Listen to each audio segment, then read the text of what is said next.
Chers frères et sœurs, soyez les bienvenus dans ce temple. Au nom du Père, du Fils et du Saint-Esprit. Amen. Commençons notre adoration en chantant. Chantons au cantique numéro 21-19 dans notre recueil Alléluia. Seigneur, nous arrivons des quatre coins de l'horizon. 21-19.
Prions. Éternel notre Dieu, nous sommes venus dans ta maison pour t'adorer, pour te louer, pour te remercier, pour te présenter nos fardeaux et pour nous repentir. Nous sommes venus dans ta maison pour entendre ta parole. Seigneur, sois au milieu de nous. Tu as dit que là où 2 ou 3 seront rassemblés en ton nom, tu seras avec eux. Nous y croyons. Et en ce moment de te rendre grâce, protège-nous des assauts du diable qui rôdent partout où tes enfants sont rassemblés. Sois aussi aux côtés de ceux qui ne sont pas avec nous pour des raisons diverses. Nous te prions. Au nom de ton Fils Jésus-Christ, notre Sauveur et Seigneur. Amen.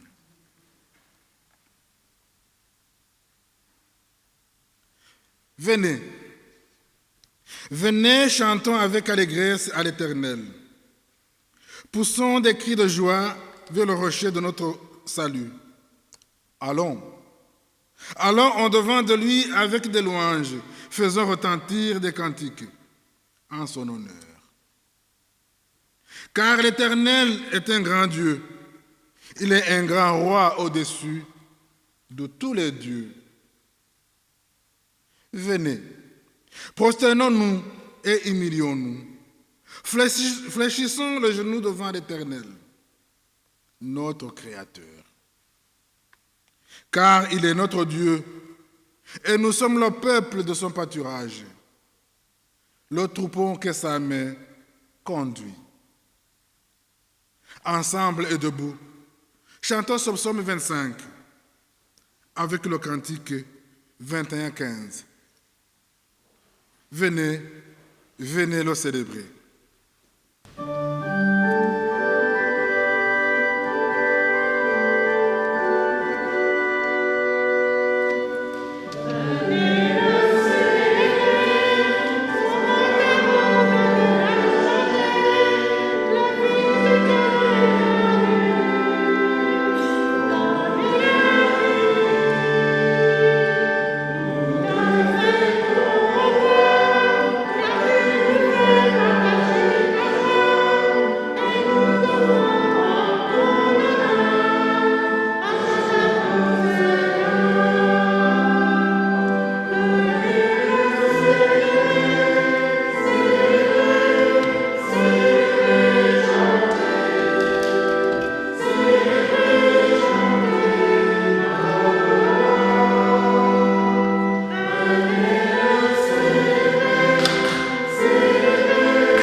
Un seul Dieu, le Père, le Fils et le Saint-Esprit. En la Trinité, nous croyons. Nous croyons que notre Dieu, qui nous a créés dans son amour, et ne veut pas que nous soyons voués à la perdition. Voilà pourquoi il a institué des limites. Il a formulé sa volonté de ne pas nous voir perdre dans la loi.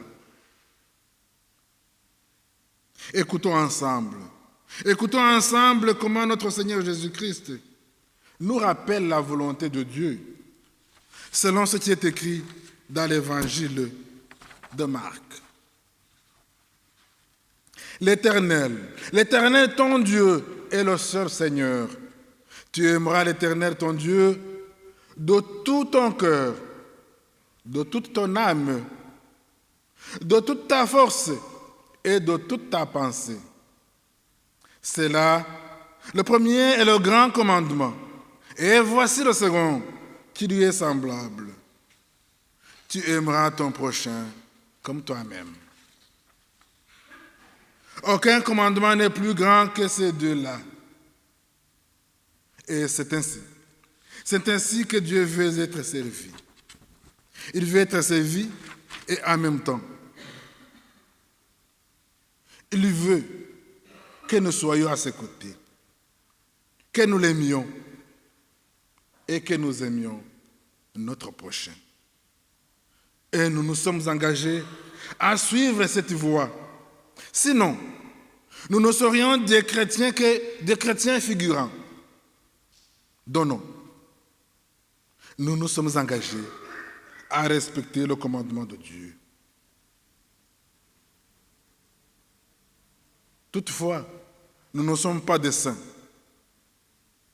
Nous ne sommes pas des saints. Notre Dieu sait que nous ne sommes pas parfaits. Mais lui, il l'est. C'est pour cela qu'il est toujours prêt à nous recevoir. Quand nous venons vers lui, pour lui avouer nos forfaits, nos manquements, pour nous confesser.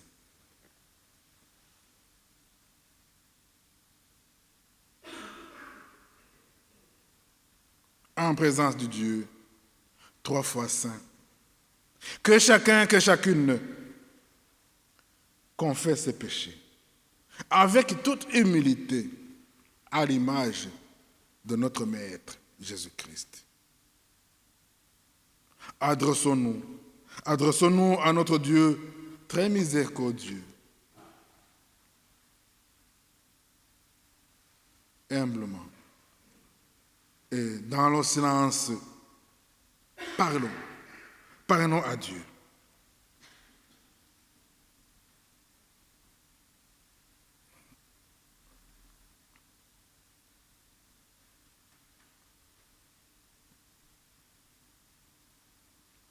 Père éternel, nous ne savons pas t'aimer suffisamment. Et nous ne savons pas non plus aimer notre prochain.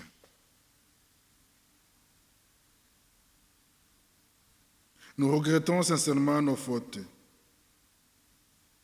et nous nous en repentons.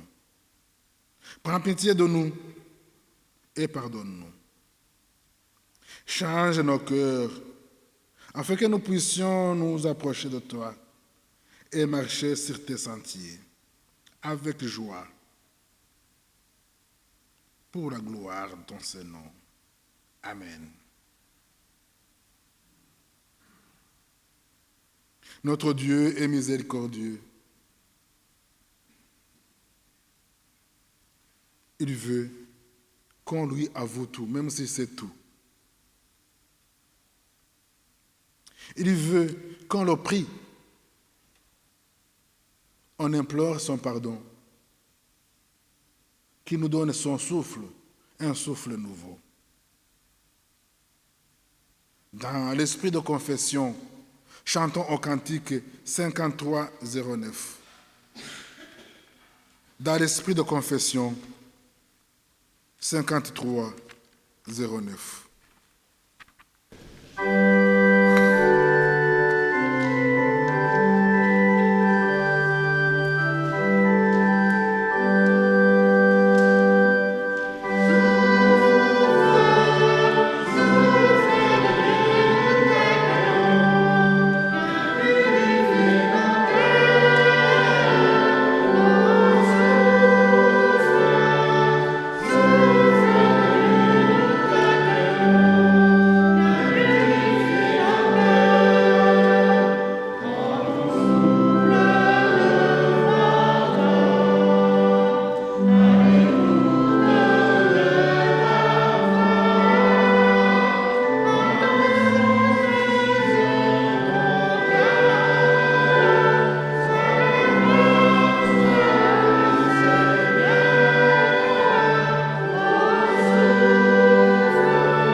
L'Esprit Saint nous a été donné pour la rémission des péchés.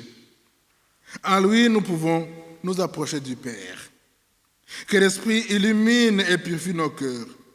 Ainsi, nous pourrons annoncer les merveilles de celui qui nous a appelés des ténèbres à son admirable lumière. Dieu absout tout et pardonne nos péchés. Chantons les paroles de grâce avec allégresse. Le cantique 1303. Les paroles de grâce. Le cantique 13. Alleluia.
Dieu, il a promis. Il a promis qu'il a un amour intarissable. Même si le vent peut emporter tout, même si quelque chose peut déplacer les montagnes, son amour pour nous ne changera jamais. C'est pour cela qu'il nous pardonne. Et que son pardon qu'il nous donne, nous apporte un bonheur immense.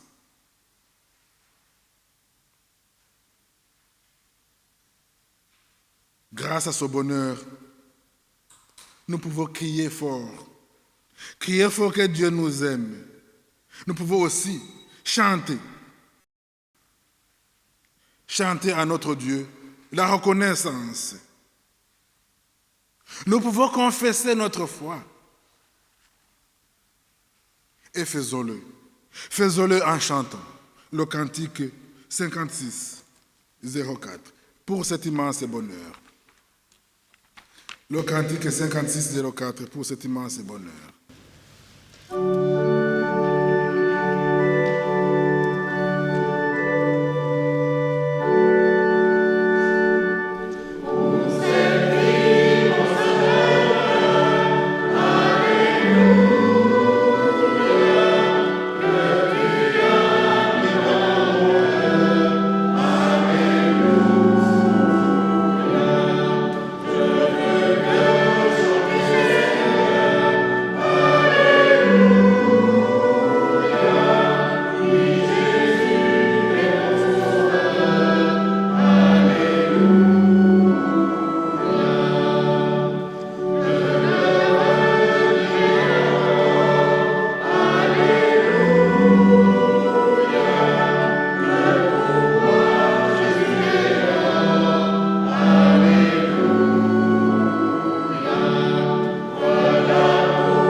Ce chant est un beau recueil de confession.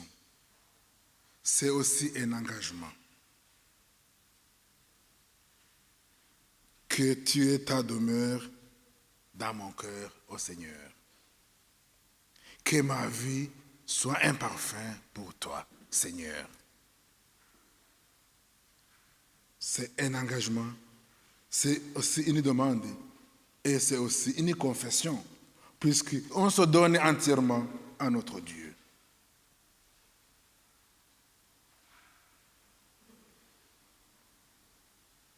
Prions. Prions pour nous préparer à partager la parole de Dieu.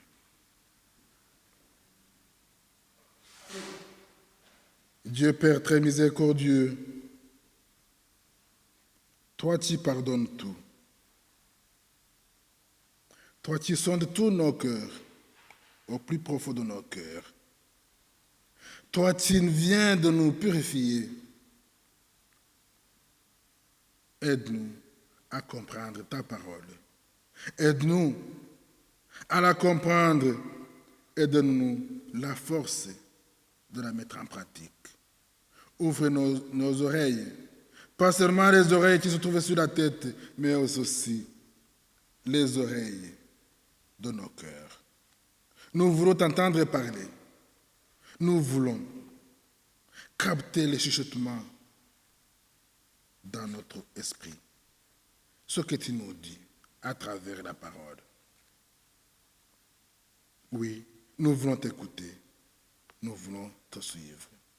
Amen. Nous allons lire un texte. J'ai choisi un texte de Marc. Vous constaterez pour le programme que je viens de sauter un cantique. Donc, nous allons lire dans Marc, Évangile de Jésus-Christ selon Marc. C'est le chapitre 9.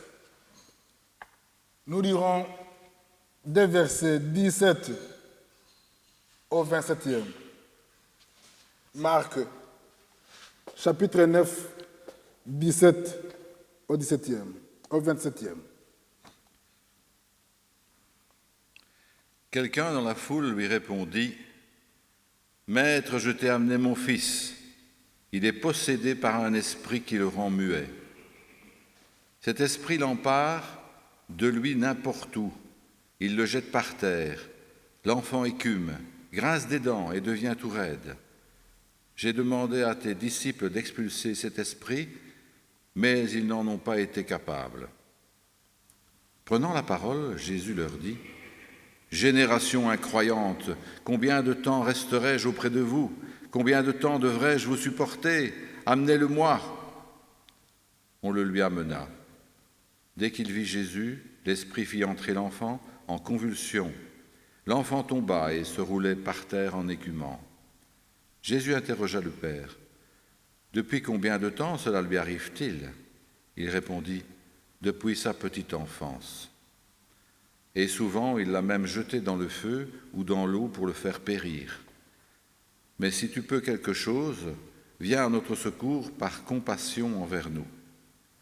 Jésus lui déclara : « Pourquoi dire si tu peux ?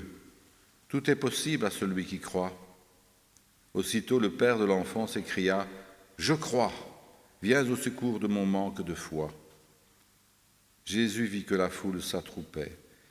Il menaça l'esprit impur en lui disant : « Esprit qui rend muet et sourd, je te l'ordonne, sors de cet enfant et n'y rentre plus jamais. » Ayant poussé des cris et provoqué des convulsions, l'esprit sortit. L'enfant devint comme un cadavre, de sorte que tout le monde disait : « Il est mort. » Mais Jésus, lui saisissant la main, le releva et il se mit debout. Merci. Merci mon frère. Vous m'avez permis de souffler un peu et vous avez brisé la monotonie. C'est ce qui est bien dans le partage. Tout le monde y participe. Ici, c'est le texte qui nous parle d'un père, d'un enfant, des disciples et de notre Seigneur Jésus-Christ. Un père inquiet, les disciples qui n'arrivent pas à faire des miracles, et l'appel au secours auprès de Jésus-Christ. La première fois que je suis venu dans ce temple, c'était à l'occasion d'un culte de grâce. Peut-être vous ne vous souvenez pas, mais moi je m'en souviens. Oui, ça fait longtemps. C'était en 2008. Et à cette époque, j'étais encore étudiant en théologie. Et je n'étais pas venu pour être en tant que prédicateur, ni en tant que diacre. J'étais choriste. J'étais dans un groupe de chorale. Et on a chanté, on a dansé. Après, nous nous sommes recueillis dans une salle et on a fait la fête, malgré la circonstance. Pour montrer qu'en fait, comme le disait Paul, soyons dans la joie, quelles que soient les circonstances. Cela veut dire qu'en fait, à ce moment-là, lorsqu'on est dans la joie, même les moments durs, nous ne devenons pas esclaves de ces moments-là. Nous passons, nous arrivons à les surmonter. Bon, à cette époque, c'était un culte d'action de grâce, puisqu'il y avait un frère, bon, aujourd'hui je ne le vois pas ici, qui avait perdu un père. Donc c'était en 2008. me voici aujourd'hui devant vous. Cette fois-ci, c'est pour partager la parole de Dieu. Je viens sous une autre forme pour vous dire qu'en fait, Dieu nous emploie de la manière qui le convient, donc de multiples façons. On peut être choriste, on peut être prédicateur, on peut être organiste, maître de cérémonie, je vois c'est caméraman. On peut. Nous avons tous les dons. Et Dieu nous demande de les utiliser. Et il nous envoie. Même un éboueur qui vient ramasser les poubelles là devant. Ce n'est pas n'importe qui peut le faire. Il faut ce courage et cette volonté. Et Dieu lui donne donc cette force. Donc Dieu nous utilise de multiples façons. Nous venons de lire un texte, un long texte. Mais je ne veux pas ignorer tous les versets. Seulement je vais insister sur certains. Peut-être 4 versets. Il y a le verset 19, 23, 24 et 27. 19 où il est question de génération, peuple qui manque de foi. Quelque part on dit peuple incrédule. Au verset 23, Jésus lui dit, si tu peux quelque chose, tout est possible à celui qui croit, à celui qui a confiance. Verset 24, je crois, j'ai confiance. Viens au secours de mon manque de foi, de mon manque de confiance. Et au verset 27, il y a Jésus qui s'est saisi de la main de l'enfant, l'éveilla, et l'enfant se leva. On tombe dans notre vie, on tombe malade, ou bien économie tombe, on est fauché, ou bien on perd une personne, on sombre dans le désespoir, mais Dieu est là pour nous relever. Il est là. Ici, on avait cru que l'enfant était mort. Encore un manque de foi. Et ils ont oublié qu'ils étaient avec le Seigneur. Et le Seigneur leur a montré effectivement qui il est. Il a pris la main. L'enfant se leva. Avant donc de dire beaucoup de choses sur ce verset ou bien sur cet extrait que nous venons de lire, j'aimerais partager avec vous une histoire. J'aime illustrer mes prédications avec des histoires parce que nous rencontrons quotidiennement ou bien parce que les autres rencontrent dans leur vie quotidienne. Une vie où se côtoient la joie et la tristesse, le bonheur et le malheur, la réussite et l'échec.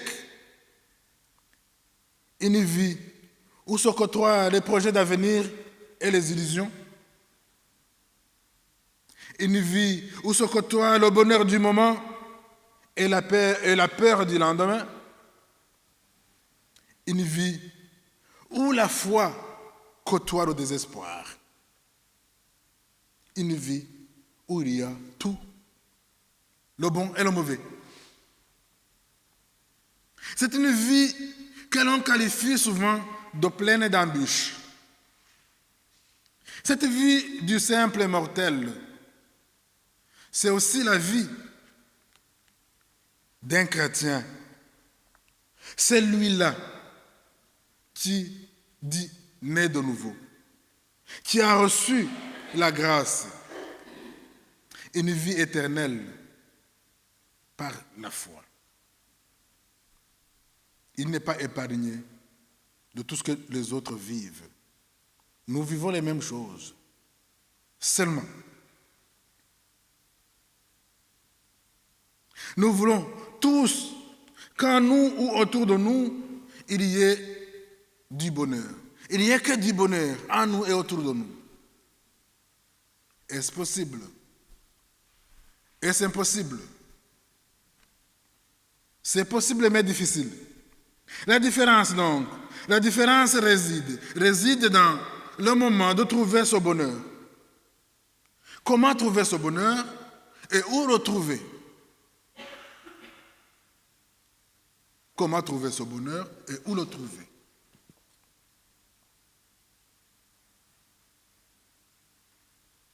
Voilà l'histoire. L'histoire d'un père et de sa fille. Ce qui peut être aussi l'histoire d'une mère et de son fils, ou d'un père et de son fils, ou bien d'une mère et de son fils, ou l'inverse d'un fils et de ses parents, une fille et de ses parents. Ça ressemble un peu à l'histoire de l'enfant prodige, mais ce n'est pas la même chose. Un père avait une fille qui avait tout réussi dans sa vie, presque tout réussi, puisque personne ne peut tout réussir. Elle avait fait de belles études, elle avait un bon travail, un bon salaire, elle avait un mari qui l'aime et des enfants intelligents. Elle aimait son père, son mari et ses enfants.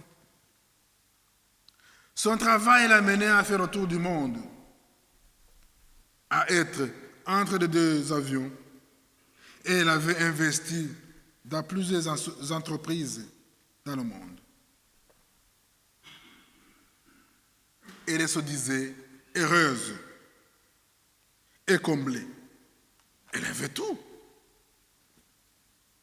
Mais elle avait peu de temps pour sa famille. Toujours en mouvement.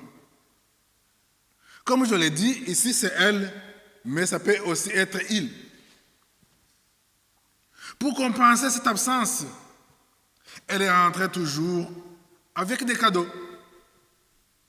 Les enfants étaient contents de recevoir des cadeaux venus de partout dans le monde. Le mari se contentait du peu de temps qu'elle avait avec son épouse. Mais, ne voulant pas avouer le problème, le bon monsieur, à son tour, compensait l'absence de son épouse en prenant bien soin de ses enfants et en devenant le papa gâteau. Ce qui veut dire donc que leurs enfants étaient devenus pour le père ce qu'on appelle en psychologie des enfants consolation. Oui, c'est bien de s'occuper des enfants, mais il ne faut pas que les enfants deviennent des objets, des enfants consolation. Puisque de moins en moins la fille rendait visite à son père, elle a fini par lui rendre visite via le téléphone ou par les courtiers qui lui apportaient des cadeaux et des chèques qu'elle lui envoyait tous les mois. Les relations se détruisant progressivement sans que la fille s'en rende compte. La seule consolation du grand-père, donc du père, sont des visites des enfants, donc de ses petits-enfants, et du gendre. Sont ces visites donc qui compensaient un peu l'absence de sa fille. Le père insistait toujours pour que sa fille vienne lui rendre visite. Mais celle-ci avait toujours le travail comme excuse, qu'il faut qu'elle travaille pour gagner la vie et pour voir aux besoins de sa famille et à ceux de son père. Mais ce n'était pas ces biens matériels que le père attendait le plus de sa fille. Tous les cadeaux et les chèques que le père recevait, il les avait bien rangés dans l'ancienne chambre de sa fille. Il a fermé la chambre à clé, continuant toujours de réclamer sa fille. Même quand le monsieur est tombé malade, sa fille, lui, cherchait deux médecins, de bons infirmiers, pour s'occuper de lui, pour lui prodiguer de bons soins. Mais elle n'était jamais au chevet de son père. Quand il est tombé gravement malade, sentant donc sa mort prochaine, comme le disait Jean de La Fontaine, le père a invité encore sa fille. Ah, la fille venait de gagner un contrat juteux, qu'elle ne devait pas la rater. Elle a envoyé son mari et les enfants, disant qu'elle va arranger, après avoir signé son contrat, elle va rentrer vite chez son père. Alors, encore une fois, le père se contentant du peu de la présence des petits-enfants et du gendre, et demandant à son gendre de l'installer dans la chambre de sa fille. Et lorsqu'ils sont entrés dans la chambre de la fille, ils ont constaté que tous les murs, c'était des armoires. C'était des armoires où le père avait rangé les cadeaux et les chèques. Et il a donné à son gendre la clé. La clé des armoires, en lui disant, « J'aurais aimé que ce soit ma fille qui ouvre ces armoires. » En ouvrant les armoires, ils ont constaté que tous les cadeaux étaient encore emballés et qu'ils n'avaient encaissé aucun chèque. Tout était là. La question qu'ils leur ont tous posée, c'est de savoir pourquoi. Pourquoi il a gardé tout intact. Pourquoi aucun chèque n'a été encaissé, alors qu'on lui a envoyé cet argent pour pouvoir à ses besoins. Et le père lui répondit, « Je n'avais pas besoin de ces biens matériels. Je n'avais besoin que de l'amour et de l'affection de ma fille. » Malheureusement, c'est la dernière parole que le père a prononcée. Malheureusement, c'est la dernière parole que la fille a entendue en entrant. J'avais besoin de l'affection de ma fille, de l'amour de ma fille. Je n'avais pas besoin de ces biens matériels. C'est une histoire de ces personnes. Peut-être une histoire qui peut s'apparenter à ce que nous avons rencontré, ou nous avons vécu. La recherche effrénée du bien matériel. Oui, la recherche effrénée du bien matériel. Même quand la fille allait rendre visite à son père, c'était une visite éclair. Comme si c'est pour lui dire, « Bonjour papa, je suis venu, tu m'as vu, et au revoir. »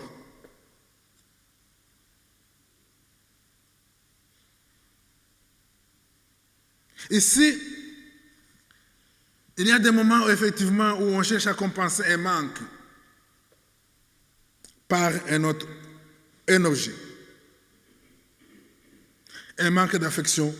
Le plus souvent, on dit, bon, oui, un manque d'affection, pas quelque chose de succulent. Mais rien ne peut valoir l'amour. L'amour n'a pas de valeur matérielle. L'amour est là.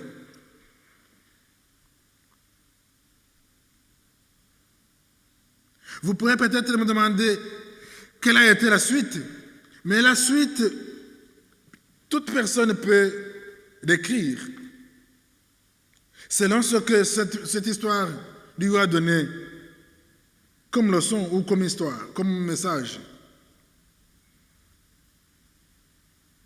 Nous vivons dans un monde ingrat, un monde qui nous pousse à trouver dans les biens matériels un substitut de l'amour, de l'affection, que nous devons ou que nous devrions manifester les uns envers les autres.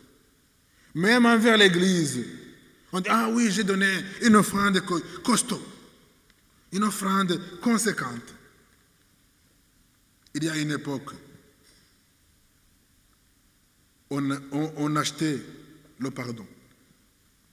Et cette époque a été évolue. On se disait, oui, l'indulgence, je l'ai acheté. Là, je suis en règle avec mon Dieu. Illusion. Et pourtant, ça continue d'une autre forme. On a offensé quelqu'un, quelqu'une. Au lieu de dire, pardonne-moi, je m'excuse, on couvre des cadeaux. Ça, c'est une compensation, une substitution de l'amour.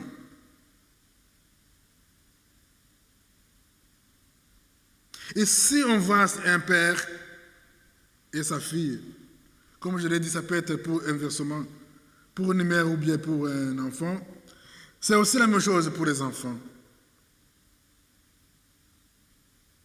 Je ne vous apprends rien. À combien peut-on évaluer le câlin d'un enfant ou d'un petit enfant? Quand un enfant vous fait un câlin, un petit enfant vous fait un câlin, à combien vous pouvez évaluer cela?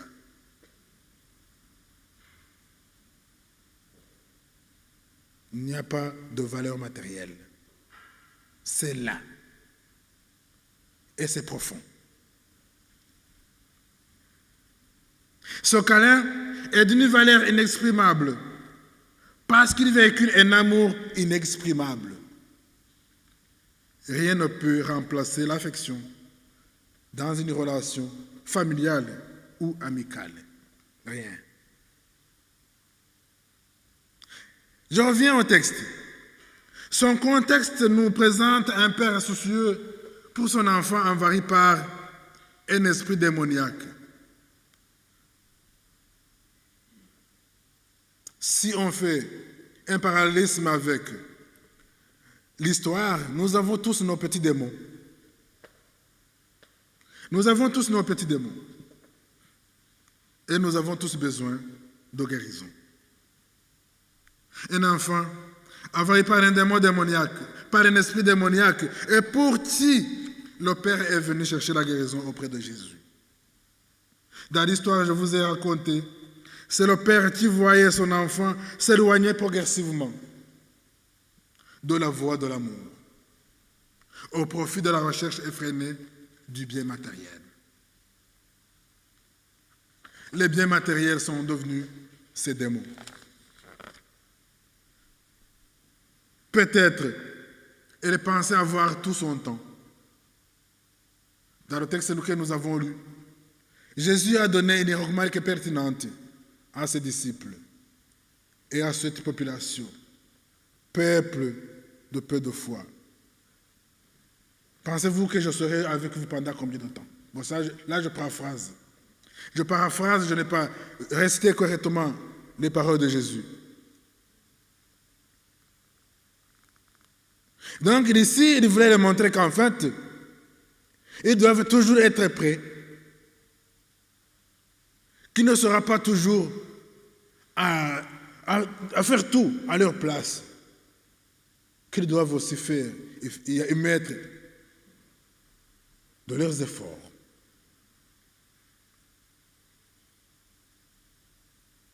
Je l'ai dit tantôt que nous avons tous nos petits démons qui nous dérangent et qui rendent notre quotidien désagréable. Parfois, nous ne sommes pas conscients de cela. Nous ne nous rendons pas compte de ce qui se passe parce que nous ne regardons pas notre repère. Nous nous focalisons vers ce que nous voyons. Nous oublions l'Esprit de Dieu qui nous guide, qui est une lumière vers laquelle nous devions tendre. Cette lumière qui illumine notre intérieur pour que nous puissions voir ce qui ne va pas.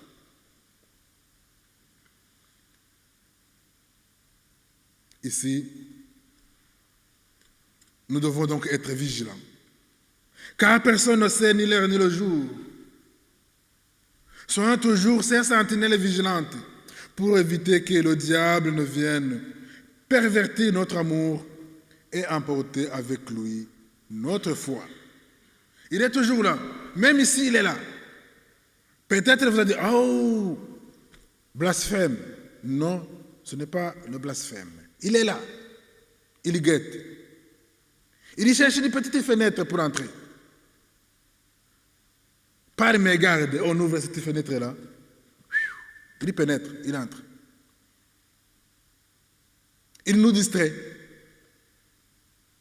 Il nous empêche de voir, ou bien de retenir la leçon qu'il faut retenir, et nous amène à nous sentir offensés. Et là, lorsqu'on vient au culte, c'est pour s'apaiser. Au lieu de rentrer apaisé, on rentre le cœur engourdi. Ça, c'est le diable. Et il est content. Il est content. Il dit, ouais, j'ai gagné. Soyons donc toujours vigilants. Ce que Jésus donc voulait rappeler au verset 19, en utilisant l'expression de génération incrédule, incroyante, de peu de foi, de manque de foi. Si je viens au verset 23, où il dit « Tout est possible à celui qui croit ». Oui, nous croyons tous. Mais ici, il s'adresse au Père. Le Père qui est venu vers Jésus, poussé par l'amour de son Fils, comme le Père de l'histoire que j'ai racontée. Là, c'était l'amour simple d'un père à son enfant. Mais ici, il y a l'amour. Cet amour simple, associé à la foi. Puisque le Père a amené son enfant vers Jésus. Il a amené son enfant vers Jésus parce qu'il avait foi en Jésus. Il savait que Jésus était capable de guérir l'enfant. Et il est allé vers Jésus. Donc il y a l'amour combiné avec la foi. Et quand il est arrivé, oui, il a découvert que lui aussi avait besoin de guérison. Je l'ai dit tout à l'heure que nous avons tous nos petits démons. Nous avons tous nos petits démons et parfois nous ne nous rendons pas compte de cela. Et le Père qui était venu, oui, croyant que Jésus allait guérir son enfant, mais il avait encore un doute. Et Jésus l'a senti. Bon, je ne risque rien si je l'amène. Autant aller chercher la guérison. S'il le guérit, oui, tant mieux pour moi. Bon, s'il ne le guérit pas, bon, je continuerai ma galère. Voilà donc, il avait une foi et en même temps, il avait le doute. Il ne savait pas que c'est par sa foi que son enfant allait être sauvé.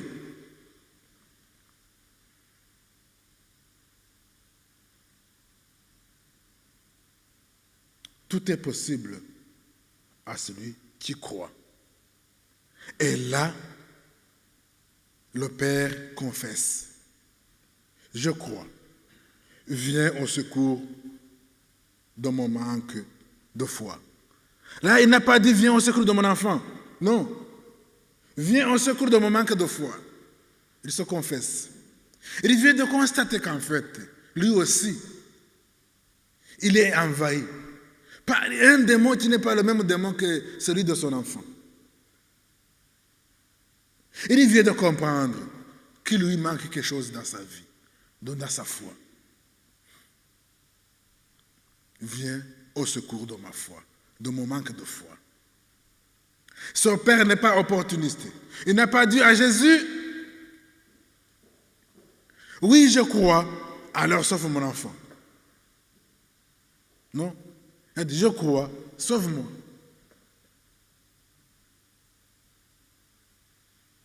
Le plus souvent, les chrétiens, nous sommes si opportunistes que nous ne suivons que la pensée du plus puissant dans nos communautés. Donc, comme on dit souvent, caresser quelqu'un dans le sens des poils pour ne pas l'offenser. écrasant au passage les plus faibles. Le plus souvent, nous les chrétiens, nous sommes si orgueilleux que nous n'osons même pas demander pardon à la personne que nous offensons. Et pourtant, nous nous disons fidèles, fidèles du Christ. J'ai mis une petite tautologie voulue. Fidèles, fidèles. Donc nous sommes des fidèles du Christ. Et nous chantons que nous sommes toujours fidèles. Et là, quelquefois, nos actions montrent effectivement que nous sommes des fidèles infidèles. Je n'ai pas utilisé l'expression de l'apôtre Jacques. Lui qui traitait toutes ces personnes-là comme des pervertis. Il disait, oh là là. Bon, il utilisait le terme de prostitution. Il disait, oui, on est bien, apparemment bien, mais au fond, on est autre personne. C'est ce que Jacques disait. Il faut donc qu'on soit humble, qu'on garde cet amour-là. Il y a l'amour simple que j'ai dit, que Dieu nous a donné tous. Il y a aussi l'amour avec foi que nous devons conquérir, puisque la foi s'entretient.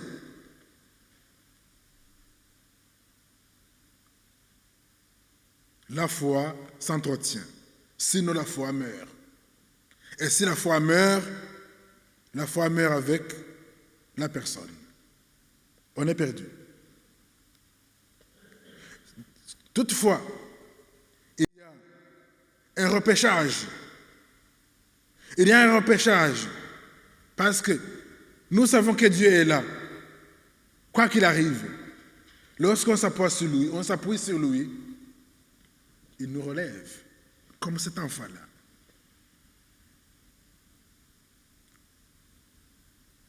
Le père de l'enfant avait en même temps la foi et le doute.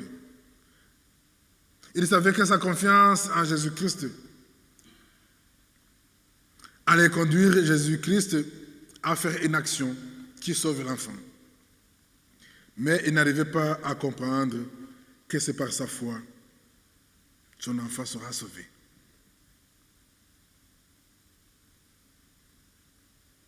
Ici, je suis dans le cas d'une personne qui n'arrive pas à intercéder pour soi-même.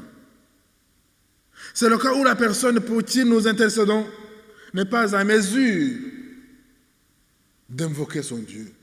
Cet enfant était possédé. Il y a aussi des personnes gravement malades pour lesquelles nous intercédons. Alors à ce moment-là, Dieu intervient grâce à notre foi.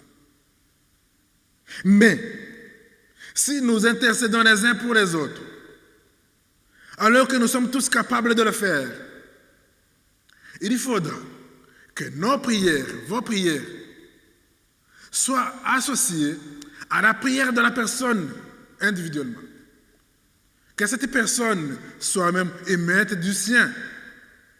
S'il ne le fait pas, là, vous allez prier et prier. Dieu attendra que cette personne-là intervienne. Puisque la personne est consciente. La personne qui a un cœur dur, il attendra que ce cœur-là soit tendre.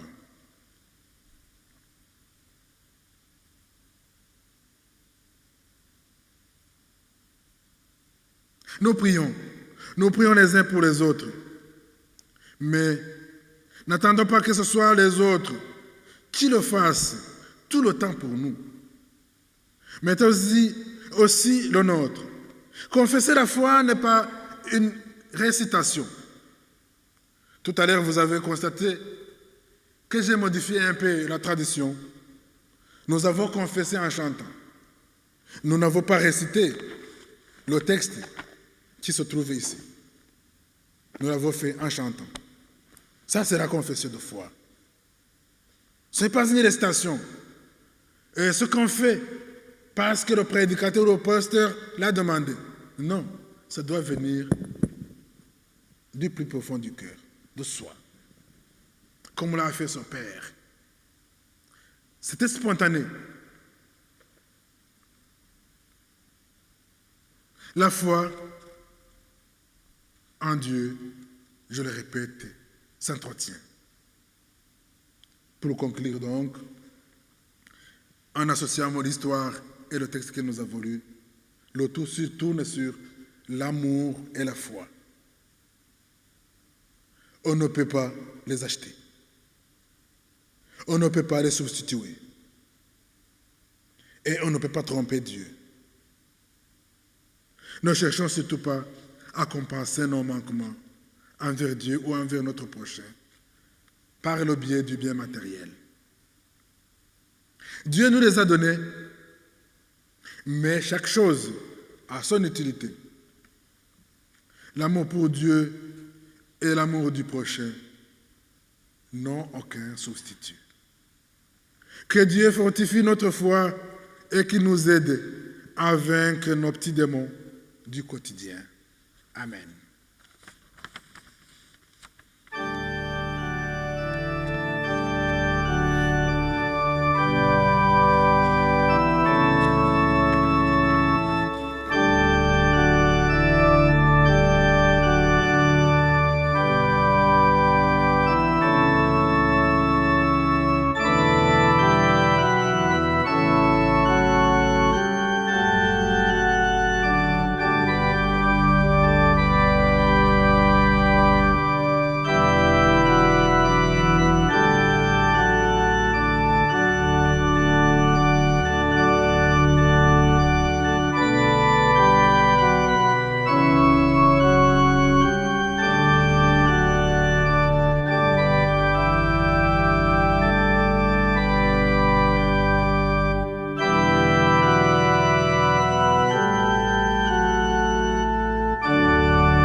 Nous arrivons au moment important dans la vie liturgique de l'Église et de la vie des chrétiens, un moment de ressouvenir,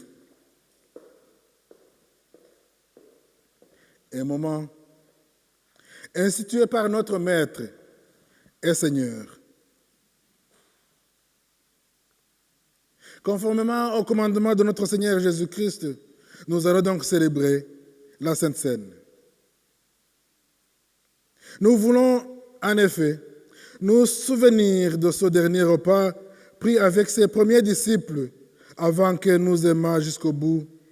Jésus nous souffre et nous donne sa vie pour nous. En partageant son pain et son vin,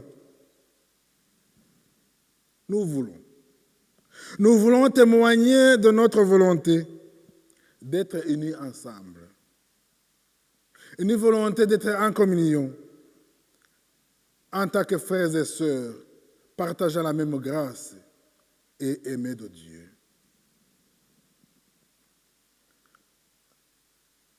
En prenant ce pain et ce vin, nous voulons aussi nous rappeler notre désir d'être toujours auprès de Dieu. En tant que disciple de Jésus-Christ, lui qui priait tant, en tout instant, il y priait. Il nous a appris aussi à prier. Et nous avons une prière par excellence de notre Père. Ensemble, disons de notre Père. Notre Père qui es aux cieux, que ton nom soit sanctifié, que ton règne vienne, que ta volonté soit faite sur la terre comme au ciel. Donne-nous aujourd'hui notre pain de ce jour. Pardonne-nous nos offenses, comme nous pardonnons aussi à ceux qui nous ont offensés. Ne nous soumets pas à la tentation, mais délivre-nous du mal, car c'est ta volonté.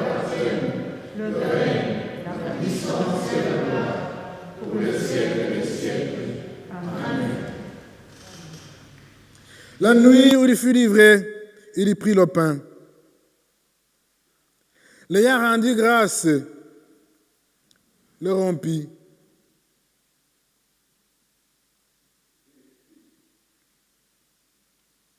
Et le donna à ses disciples en disant, prenez, mangez-en tous. Ceci est mon corps livré pour vous. Faites ceci en mémoire de moi. De même, après le repas, il y prit la coupe. L'ayant rendu grâce, il le donna à ses disciples en disant, prenez, buvez-en tous. Ceci est mon sang, le sang de la nouvelle alliance, le sang versé pour vous et pour la multitude en rémission des péchés. Chaque fois que vous en boirez, faites ceci en mémoire de moi. Chantons le cantique 24, 14. Première et cinquième strophe. Le Seigneur nous a aimés.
Seigneur, nous savons que nous ne sommes pas dignes de ramasser les miettes qui tombent de ta table.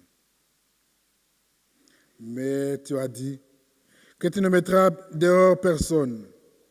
Tu ne mettras pas dehors celui qui vient à toi.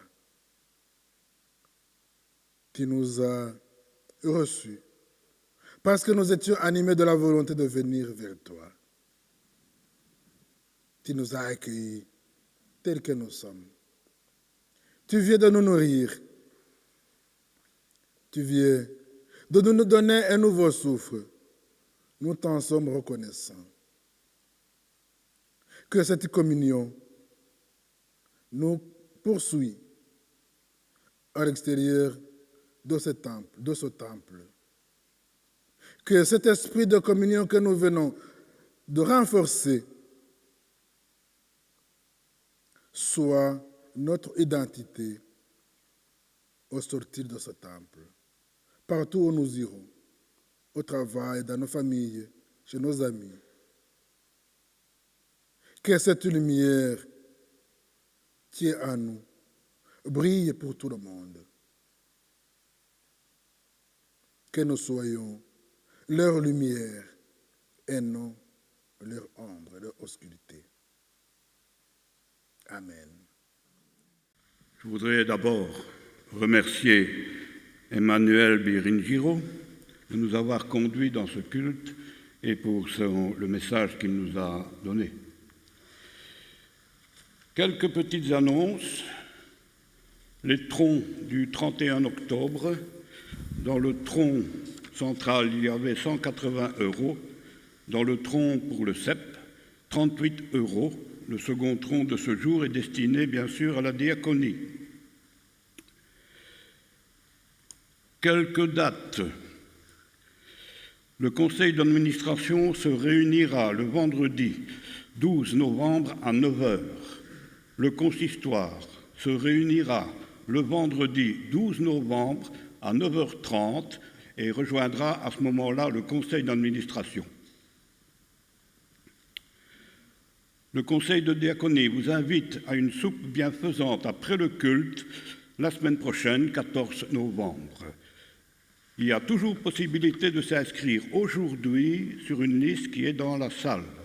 Je dis bien aujourd'hui, on prend les inscriptions aujourd'hui et on s'arrête. La prochaine réunion de prière œcuménique aura lieu le 19 novembre à 14 h ici dans la salle. Aujourd'hui, aux clôtures, les inscriptions pour les calendriers, notre pain quotidien, la bonne semence, etc., clôture aujourd'hui.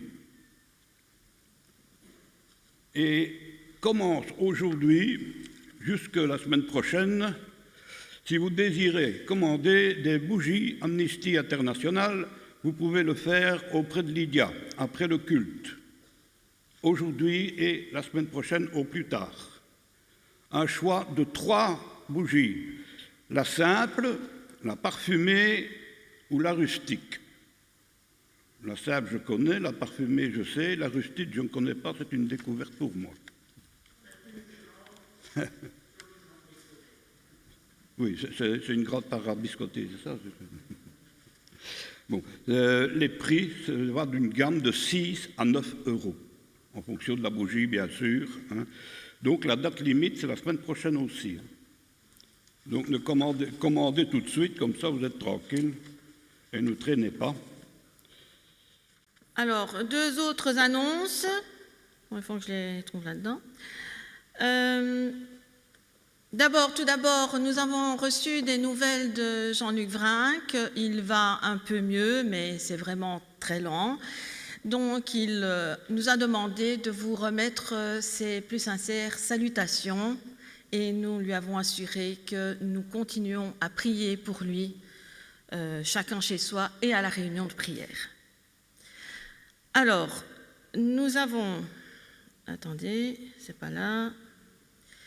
Notre commune sœur de Boussu-Bois me demande de vous informer qu'au profit des OP, comme l'an dernier, ils vont vendre des paquets de biscuits, soit ce sont des sablés, soit des spéculoos, au prix de 6 €. Donc, si vous désirez acheter ces petits paquets de biscuits, vous me le faites savoir et moi je vais faire une commande groupée à Boussu. Voilà, pour soutenir notre église sœur.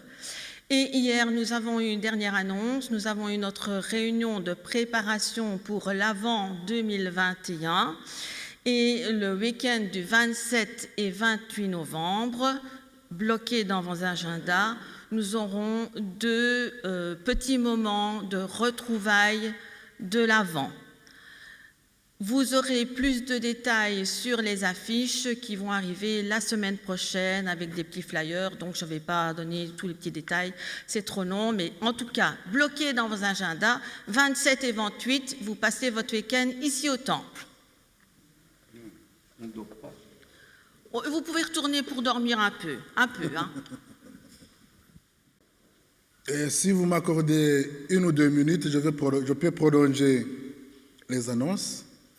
Juste pour faire une petite demande. Cette fois-ci, ce n'est pas le prédicateur qui parle, mais c'est le diacre. C'est la première fois que je viens ici en tant que diacre. Bon, il est vrai que j'étais dans notre salle derrière moi lors d'une réunion. Mais la tâche, la mission qui m'a été assignée, c'est une mission projet. Donc, on invente. Il y a ce que vous faisiez toujours, la diaconie, ça se fait. Et d'ailleurs, ici, à Carignan, c'est bien organisé. Et il y a d'autres communautés, effectivement, ils le font, mais de leur manière. mais pas organisé comme ici. Alors, ce n'est pas facile d'apporter des innovations dans quelque chose qui se fait déjà. Mais j'aimerais effectivement partir de votre expérience pour qu'effectivement, soit cette expérience, je l'amène ailleurs, ou bien pour que cette expérience, on puisse voir, oui, ce que vous faites, mais on peut aller au-delà. On peut y ajouter ceci. Dans cette mission, il y a aussi l'évangélisation. En fait, c'est couplé. En général, les deux sont séparés. C'est soit la charge évangélisation, c'est soit la charge diaconie. Mais cette fois-ci, c'est ensemble. C'est la même chose. Vous le faites, tout le monde le fait, mais chaque communauté selon sa particularité. Comme c'est au niveau effectivement du district, j'aimerais effectivement qu'il y ait cet échange d'expériences. Souvent que je participe à vos activités pour qu'effectivement je puisse m'en inspirer, pour que si je vais ailleurs, j'ai vu quelque chose de très intéressant quelque part. Et si vous ajoutez à ce que vous faites, ça peut donner ceci. Donc c'est apporter soit quelque chose de nouveau, complètement de nouveau, ou bien une innovation dans ce qui se fait, mais tout au moins au niveau régional. Et en ce qui concerne l'évangélisation, la plupart, comme ils disent, bon, évangélisation de rue, témoins de Jéhovah, bon, ou bien d'autres sur le marché. On ne se limite qu'à ça. En fait, si c'est couplé avec la diaconie, l'évangélisation de rue, oui, on fait comme les témoins de Jéhovah. C'est bien, ils y réussissent. Pourquoi pas nous? Mais on oublie quand on rencontre des personnes. Dans la rue, on ne sait pas qui on va rencontrer. On va rencontrer la personne. Nous croyons que nous allions sauver. Et ça peut être l'inverse. C'est cette personne-là qui peut nous sauver. En y allant en disant que oui, nous sommes des chrétiens, nous avons notre foi, nous sommes mûrs. Quand on rencontre les personnes, on dit, ah oui, ma foi vraiment était ballottante. Alors, cette personne-là devient source du salut pour nous. Donc, on ne se limite pas à ces appréhensions. Puisqu'on peut rendre visite à une personne qui vit seule, c'est en même temps diaconie et évangélisation. Là, ce n'est pas la même chose que les visites à domicile des pasteurs, puisqu'en grande partie, les visites des pasteurs vont chez les fidèles de la communauté, alors que pour la diaconie ou pour l'évangélisation, c'est partout. Chez qui a besoin de cette compagnie, de nous entendre témoigner.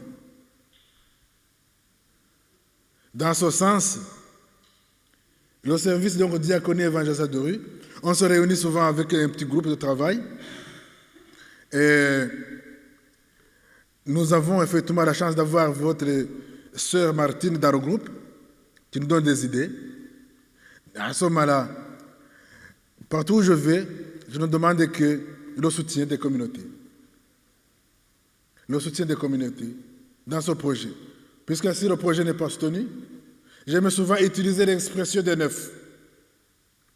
L'œuf qui est pondu est destiné à produire d'autres poussins, d'autres poulets. C'est un œuf qui a besoin d'être protégé et couvé pour qu'effectivement l'œuf ne pourrisse pas. C'est la même chose que ce projet. C'est un projet qui a besoin d'être soutenu pour que le projet ne tombe pas à l'eau.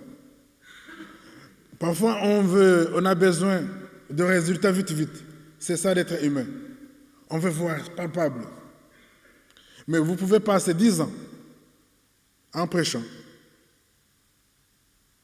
Et ces 10 ans, au lieu que les personnes deviennent nombreuses à adhérer à la foi du Christ, même ces personnes-là que vous aviez, vous les faites fuir. Au lieu donc de gagner des âmes, vous les perdez. Pour dire que, en fait, nous, ce que nous faisons, nous sommes que des semeurs. On sème, Dieu fait croître. Mais on compte aussi les uns sur les autres. Comme l'a dit Paul, c'est expliqué souvent. Moi, j'ai planté, Apollos a arrosé, et Dieu a fait croître. Donc, il y a cette collégialité dans le travail, ce soutien mutuel. C'est ce que je demande. Bien évidemment, je demande les prières, mais aussi des idées. Je reviendrai peut-être un jour rencontrer votre organisation diaconale. Ça me ferait vraiment plaisir de m'en inspirer. Puisque j'ai dans mon projet une sorte de permanence sociale, je suis assistant social et en même temps théologien, une sorte de permanence sociale dans cette diaconie, pour qu'effectivement on puisse accompagner les personnes, non seulement pour ne pas prêcher, mais aussi entrer dans les problèmes du quotidien, socialement, dans nos communautés, dans notre district. Donc, je compte sur vous, bien évidemment, sur Dieu, parce que c'est lui qui va vous faire travailler, c'est lui qui va nous faire travailler.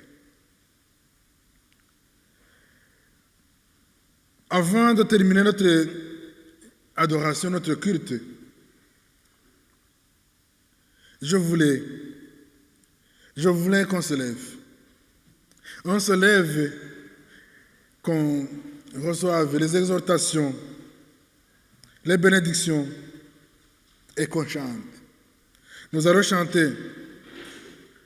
L'organiste va choisir. Il y a à celui qui nous aime ou bien j'ai l'assurance de mon salut. Ok, merci. Donc nous allons chanter à la fin. C'est à la fin. Mais avant de chanter, écoutons les exhortations et recevons la bénédiction de notre Dieu. Les exhortations tournent toujours autour de l'amour et de la foi. En tant que chrétiens, il faut que les deux aillent ensemble. Car l'amour entretient la foi. Et la foi fortifie l'amour. Ne cherchons pas à les séparer. Non plus, nous cherchons à compenser nos manquements par des biens matériels. Mais un simple mot d'excuse, le pardon est accordé. Et le lien rompu est soudé. Dieu nous a créés dans son amour. Son amour est en nous. L'amour pour Dieu et l'amour du prochain n'ont pas de prix.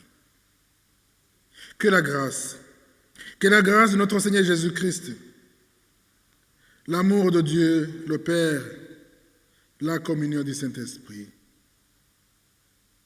nous accompagne et nous conduise, nous affermisse et nous fortifie, et nous rende inébranlables dès maintenant et pour toujours. Amen. Chantons. Chantons notre dernier cantique de ce moment. J'ai l'assurance de mon salut. 45-11.